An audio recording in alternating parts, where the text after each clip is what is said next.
We all know the midnight burst of inspiration. You write out a detailed plan, set an ambitious goal, and attack the work with intense energy for a few hours. Then the friction kicks in. The task gets complicated, the initial excitement evaporates, and within a few days, the project is quietly abandoned. Society frames this pattern as a character flaw. We tell ourselves we lack discipline, grit, or the willpower to push through.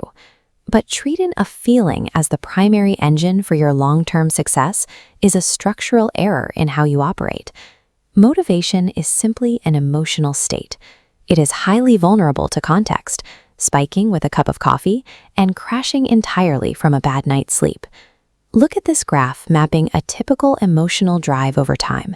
It wildly spikes and crashes like a volatile stock. Behavioral scientist B.J. Fogg identifies a hard reality here. As a psychological mechanism, motivation is entirely unreliable.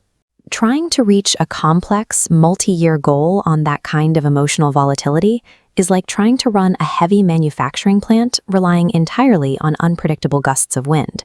You can set the highest targets imaginable, but you will always drop to the baseline of the systems you actually have in place.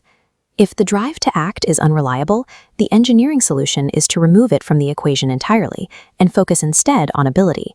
This diagram outlines Fogg's behavior model. Behavior equals motivation, ability, and a prompt.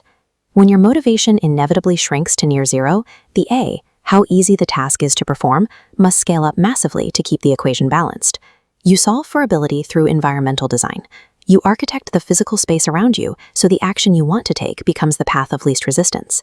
That means laying out your workout gear directly in front of the bedroom door, or plugging your router into a physical timer that cuts your internet connection at 10 p.m. You don't need the strength to resist scrolling if the connection literally doesn't exist. The environment forces the desired outcome. There is a strange psychological quirk about setting goals. Holding purely positive fantasies about success actually decreases your odds of achieving it. The positive visualization tricks your brain into feeling like the work is already complete.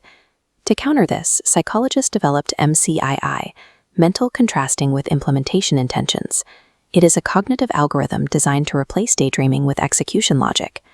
The first phase is mental contrasting. You look at the glowing finish line, but immediately force yourself to visualize the heavy, solid brick wall blocking the path. You confront the realistic obstacles standing in your way. Once you identify the wall, you move to the implementation intention phase. You program an if-then detour. If I encounter this obstacle, then I will execute this specific action. By writing that script in advance, you skip the need to negotiate with yourself when you are tired or tempted. The decision is already made. We also have to account for present bias, the behavioral economics concept where the you of today actively sabotages the you of tomorrow for instant gratification. You protect your future goals by installing a pre-commitment device. This is a structural barrier built in the present, while your head is clear, to block a future lapse in judgment.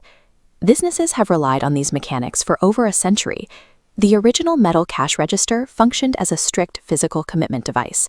It automatically locked the money away after every transaction, making it mechanically difficult for an employee to steal before the temptation could even form. Today, this looks like freezing a credit card in a block of ice to halt impulsive shopping, or signing a financially binding contract with a colleague that penalizes you for missing a deadline. Real commitment has nothing to do with feeling strong in a moment of weakness. It requires engineering your life so that failure becomes practically impossible to execute. When you strip away the reliance on mood, you enter a state of compounding success. The British cycling team took home Olympic gold by executing hundreds of systemic improvements over and over, regardless of how anyone felt on a Tuesday. Every time a designed environment or a pre-commitment device forces you to take a positive action, you cast a definitive vote for the type of person you wish to become. You begin to carve out a completely new identity through the slow, steady accumulation of undeniable physical evidence. Once you have a ledger full of completed actions, your brain stops questioning whether you are capable. The old self-doubt is overwritten by proof, and motivation becomes completely irrelevant. You no longer need willpower to do the work. Your engineered systems have slowly, quietly rebuilt you into a person who simply does it.